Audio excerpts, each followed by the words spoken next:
이 시간은 히브리서 시간입니다. 히브리서 11장 13절부터 시작하겠습니다.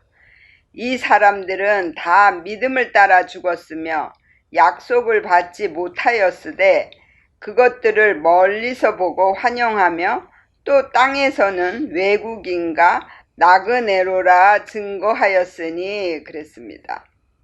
그 앞에서 믿음으로 아브라함, 또 사라, 또 모세 이런 사람들을 비유하면서 그들이 다 믿음으로 하나님의 그 증거, 하나님의 약속을 기다렸다 그랬어요. 하나님의 약속은 하나님이 부르신 그 모든 백성들을 다 하나님의 아들로 삼기를 원하시고 우리들 마음속에 천국이 이루어지는 거예요. 근데 우리 전의 선진들은 그 약속을 바라봤다고요. 그렇지만 그 약속이 이루어지진 않았어요. 그냥 바라보고 소망했을 뿐이에요. 그런데 그 마지막에 우리는 바로 그 약속이 이루어지는 시대예요. 그래서 복음이 왔고 그 복음을 믿음으로 말미암아 우리가 다 약속의 증인이 되는 거예요. 근데 그 사람들은 다 이 땅에서는 외국인과 나그네로 살았다 그랬어요. 나그네는 자기 본향이 있다라는 거예요. 그 본향이 어디냐면 천국이에요. 근데 우리가 생각하는 그 천국은 내가 죽어서 가는 천국을 얘기한단 말이에요. 근데 그런 뜻이 아니에요. 죽어서 가는 천국이 아니라 내가 이 땅에서 천국을 이루고 산다라는 거예요. 그것을 소망하는 거예요. 그게 본향이에요. 그리고 14절에 보면 이같이 말하는 자들은 본향 찾는 것을 나타냄이라 그랬잖아요. 내 본향은 천국이라는 거예요. 천국은 하나님이 계신 곳이에요. 하나님이 다스리시는 곳. 하나님이 내 안에 들어오셔서 나와 함께 하심으로 나를 다스려 주시는 거예요. 그러면 내 마음이 천국을 이루게 된다라는 거예요. 그런 본향을 찾는다는 거예요. 그리고 15절에 저희가 나온 바 본향을 생각하였다면 돌아갈 기회가 있었으려니와 저희가 이제는 더 나은 본향을 사모하니 곧 하늘에 있는 것이라. 그러므로 하나님이 저희 하나님이라 일컬음 받으심을 부끄러워 아니하시고 저희를 위하여 한 성을 예비하셨느니라 그랬어요. 저들이 찾은 본향은 자기가 태어난 곳을 말해요. 하지만 이제는 그런 본향을 찾는 것이 아니라 하늘에 있는 본향을 찾는다는 거예요. 하늘에 있는 본향은 내가 하늘을 사는 거예요. 내 육은 이 땅에서 살지만 내 믿음이나 내 영, 내 마음은 하늘을 사는 거예요. 그러니까 하나님과 함께하는 삶을 산다는 거예요. 그 신앙이 바로 부활의 신앙이에요. 내 안에 있는 육의 욕심들을 다 버리고 내 본성을 다 버리고 오직 하나님의 말씀을 쫓는 믿음으로 나아가는 것입니다. 그래서 하나님이 성을 예비하셨다 그랬어요. 그 성이 바로 하나님이 계신 성이란 말이에요. 거기에서는 우리가 하나님을 아바 아버지라고 부를 수 있어요. 그런 자격을 얻게 된다는 거예요. 어떻게 신이신 하나님을 아버지라고 부를 수 있냐고요. 그건 내가 그분의 자녀가 돼야만 아버지라고 부를 수 있잖아요. 자녀가 아닌데 어떻게 아버지라고 불러요? 그런데 하나님이 우리에게 아버지로 부르라고 하시는 거예요. 근데 그거를 부끄러워하지 않으셨다는 거예요. 내 자식이 아주 망나니야. 그러면 부모가 그 자식을 내 자식이라고 하기에 부끄럽겠죠. 그런데 하나님이 우리를 당신의 자식이라고, 내 아들이라고 이렇게 하시는 것을 부끄러워하지 않으신다는 거예요. 그렇게 우리를 인정을 해주시는 거예요. 저와 여러분이 하나님께 인정을 받는다는 거예요. 그때에는 나를 위해 사는 것이 아니라 오직 사나 죽으나 주님을 위해서 사는 거예요. 이렇게 되는 사람들은 아무도 건드릴 수도 없고 마귀조차도 천사들조차도 건들 수가 없는 그런 존재가 된다라는 거예요. 그러니까 세상을 이기는 거예요. 마귀를 이기는 거예요. 이게 엄청난 복이에요. 그리고 17절에 아브라함은 시험을 받을 때에 믿음으로 이삭을 드렸으니 저는 약속을 받은 자로되 그 독생자를 드렸느니라. 저에게 이미 말씀하시기를 내 자손이라 칭할 자는 이삭으로 말미암음이라 하셨으니 저가 하나님이 능히 죽은 자 가운데서 다시 살리실 줄을 생각한지라. 비유컨대 죽은 자 가운데서 도로 받은 것이니라 그랬어요. 아브라함이 시험을 받았어요. 근데 이 시험은 반드시 이유가 있어요. 왜 나에게 고난이 왔을까? 이거를 생각해 봐야 되는 거예요. 그래서 그 고난을 통과하면 더 나은 믿음으로 올라갈 수 있는 거예요. 근데 그 문제를 내가 해결하려고 하면 오히려 내가 그 문제에 걸려서 넘어지게 됩니다. 그런데 그 문제가 왔을 때 자기 마음을 보고 마음 안에 올라오는 것들을 하나님 앞에 빼드리고 하나님이 바꿔주세요. 하나님이 만들어주세요. 이렇게 맡기면은 하나님이 해결을 해주셔요. 그러니까 나는 바로 시험을 통과하게 되는 거예요. 아브라함이 이삭을 모리아에 있는 산에 제물로 바치려고 했을 때 완전히 죽였나요? 안 죽였어요. 그렇지만 그 말씀에 순종하는 것을 하나님이 보셨다라는 거예요. 그래서 이삭 대신에 양을 준비해서 양을 드리게 했어요.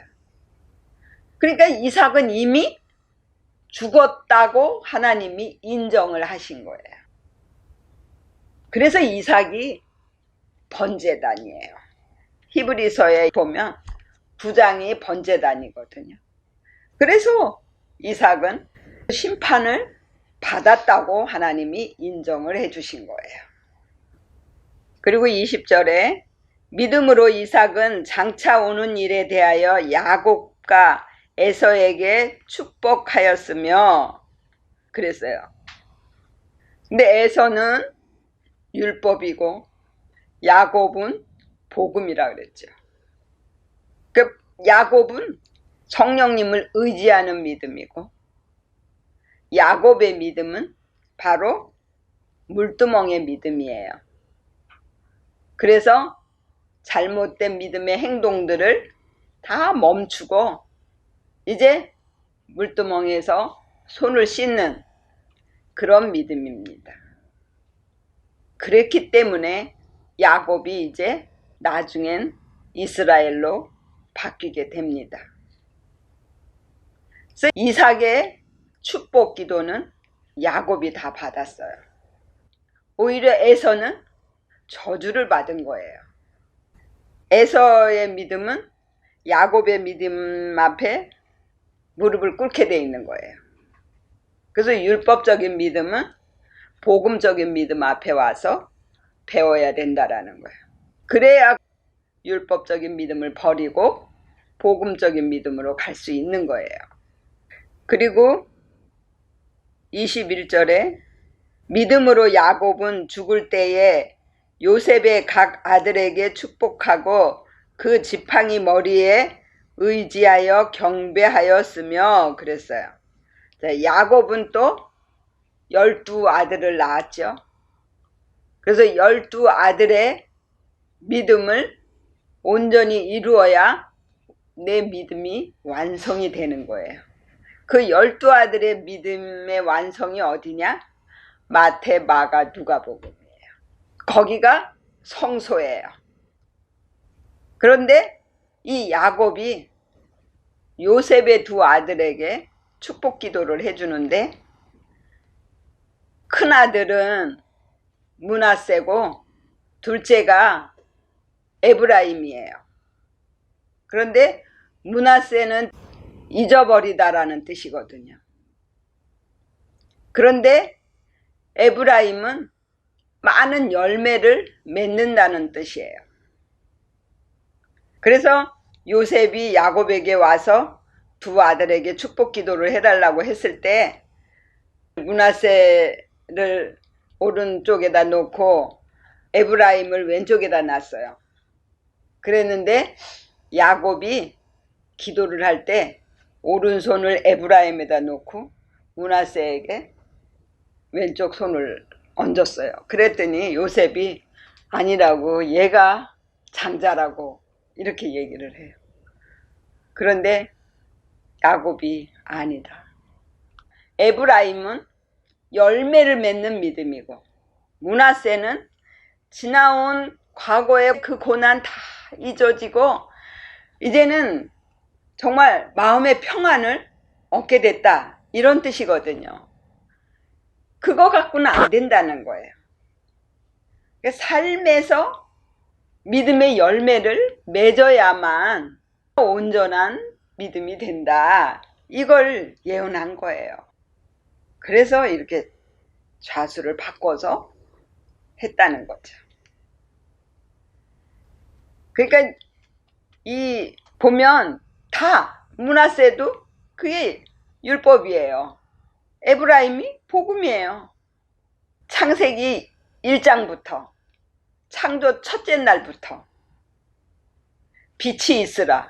빛은 복음이고 흑암, 어두움은 율법이고 다 율법과 복음으로 이렇게 맥이 이어져 나오는 거예요. 그런데 그것이 다 한 사람의 믿음의 순서란 말이에요. 내가 율법적인 믿음에 있다가 복음적인 믿음으로 돌이켰단 말이에요. 그랬기 때문에 므낫세, 내 고난의 끝이 났어. 그러고 나면 열매를 맺는 신앙으로 올라갈 수 있다는 거예요. 이게 다 믿음의 순서이기 때문에 그래요. 그래서 22절 보면 믿음으로 요셉은 임종시에 이스라엘 자손들의 떠날 것을 말하고 또 자기 해고를 위하여 명하였으며 그랬어요. 이제 요셉이 자기가 이제 죽을 때의 자손들에게 말을 한 거예요. 내가 죽고 나면 내 해고를 가나안으로 가지고 가라. 그러니까 항상 우리의 믿음은 다 가나안에 있어야 되는 거예요. 가나안이 겸손하다라는 뜻이거든요. 내 마음을 낮추는 그런 믿음에 있어야만 하나님이 나와 함께 하실 수 있는 거예요. 내가 높아지면 절대 하나님이 나와 함께 하실 수가 없어요. 그러니까 아브라함도 가나안에 있어야 되는데 자꾸 자기를 높이면서 가르치겠다고 애굽으로 내려가고, 이삭도 애굽으로 가고 블레셋으로 가고, 결국은 애굽으로 가긴 가야 돼요. 그렇지만 내가 배우는 자세로 가야 된다라는 거예요. 어린아이의 그런 마음을 가지고 하나님 앞에 늘 배우는 믿음으로 갈 때 하나님께서 나를 가르쳐 주시는 거예요.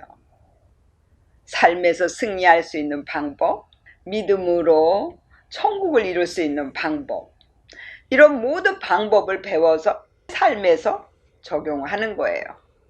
그리고 23절에 믿음으로 모세가 낳았을 때에 그 부모가 아름다운 아이임을 보고 석 달 동안 숨겨 임금의 명령을 무서워 아니하였으며 믿음으로 모세는 장성하여 바로의 공주의 아들이라 칭함을 거절하고 도리어 하나님의 백성과 함께 고난받기를 잠시 죄악의 낙을 누리는 것보다 더 좋아하고 그리스도를 위하여 받는 능욕을 애굽의 모든 보화보다 더 큰 재물로 여겼으니 이는 상 주심을 바라봄이라 그랬어요.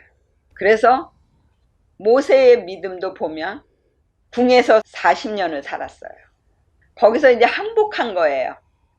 그러고 나서 광야로 갔어요. 광야에서 40년을 살았어요. 그 40년 거기에서 또 하나님 앞에 항복을 한 거예요. 그리고 나서 80살에 부르심을 받은 거예요. 그때부터 이제 사역을 하기 시작한 거예요. 그래서 40년을 사역을 했어요. 120살에 죽었는데 그 죽은 시체를 아무도 볼 수 없었다고 그랬어요.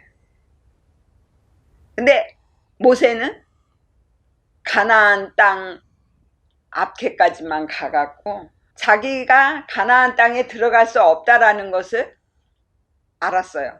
왜? 하나님의 말씀에 순종하지 않았어요. 근데 모세는 율법가이기 때문에 율법적인 믿음은 가나안에 들어갈 수 없다는 거예요. 그러니까 율법적인 믿음은 복음적인 믿음으로 돌이켜야만이 가나안 땅으로 들어갈 수 있어요.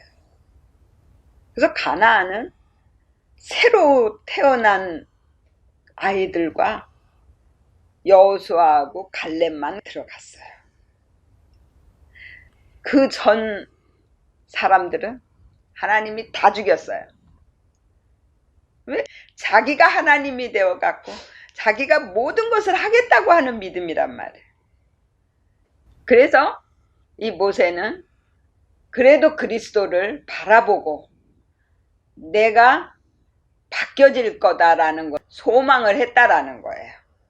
그리고 27절에 믿음으로 애굽을 떠나 임금의 노함을 무서워 아니하고 곧 보이지 아니하는 자를 보는 것 같이 하여 참았으며 믿음으로 유월절과 피 뿌리는 예를 정하였으니 이는 장자를 멸하는 자로 저희를 건드리지 않게 하려 한 것이며 믿음으로 저희가 홍해를 육지같이 건넜으나 애굽 사람들은 이것을 시험하다가 빠져 죽었으며 믿음으로 7일 동안 여리고를 두루 다님에 성이 무너졌으며 믿음으로 기생 라합은 정탐꾼을 평안히 영접하였으므로 순종치 아니한 자와 함께 멸망치 아니하였도다.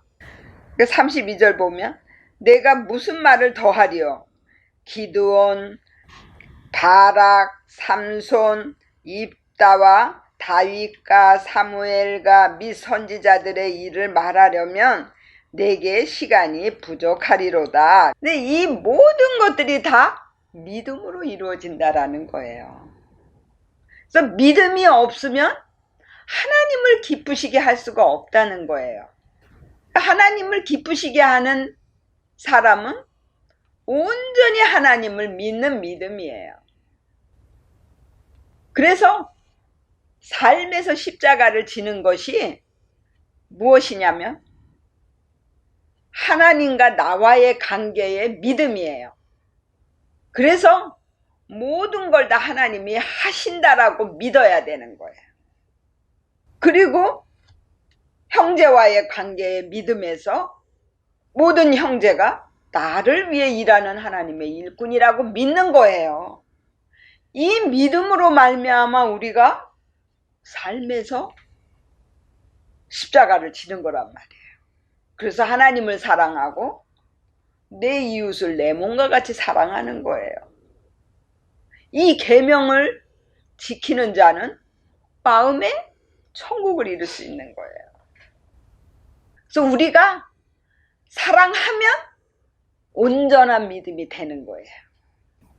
그리고 33절 보면 저희가 믿음으로 나라들을 이기기도 하며 의를 행하기도 하며 약속을 받기도 하며 사자들의 입을 막기도 하며 불의 세력을 멸하기도 하며 칼날을 피하기도 하며 연약한 가운데서 강하게 되기도 하며 전쟁에 용맹되어 이방 사람들의 진을 물리치기도 하며 여자들은 자기의 죽은 자를 부활로 받기도 하며 또 어떤 이들은 더 좋은 부활을 얻고자 하여 악형을 받되 구차히 면하지 아니하였으며 또 어떤 이들은 희롱과 채찍질 뿐 아니라 결박과 옥에 갇히는 시험도 받았으며 돌로 치는 것과 톱으로 켜는 것과 시험과 칼에 죽는 것을 당하고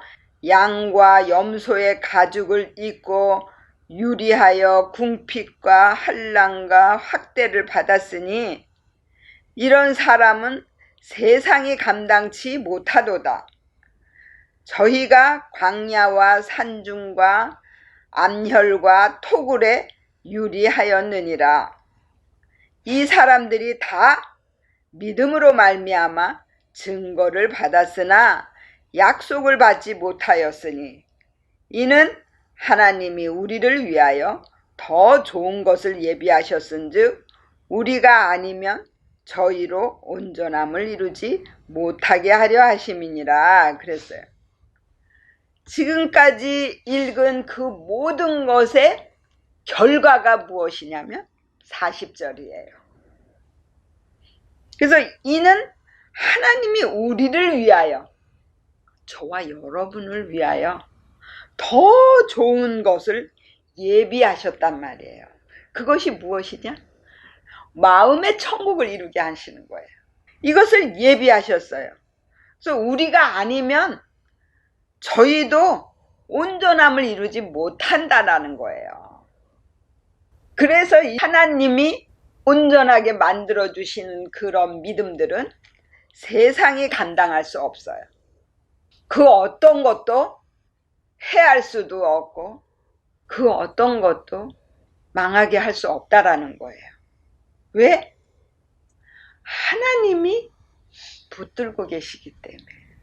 하나님이 이렇게 울타리를 딱 치고 지키고 계시는데 감히 누가 그런 사람을 해할 수가 있겠어요? 천사들 다 하나님이 부리시는 영이에요. 마귀 사단 다 하나님이 부리시는 영이에요. 그래서 마귀가 욥을 시험할 때 하나님께 허락을 구했어요. 지금도 우리에게 마귀가 시험을 해요. 고난을 줘요. 그렇지만 하나님의 허락 없이는 절대 할 수 없다라는 거예요. 그래서 이 모든 사람들의 그 받은 그런 고난과 역경들은 지금의 우리에게 다 본이 되고 우리를 위한 증거가 되는 거예요. 그래서 우리는 그런 믿음의 선진들을 통해서 이제 내 믿음이 어떻게 만들어져 가야 되는지를 알게 되는 거예요. 그래서 이제 내가 하겠다고 했던 것들을 이제 다 하나님께 맡기고 오직 하나님이 나를 만들어 주시고 내 마음의 천국을 이루어 주실 것을 믿는 거예요. 그걸 믿으시기를 예수의 이름으로 축원을 드립니다. 아멘. 기도하겠습니다.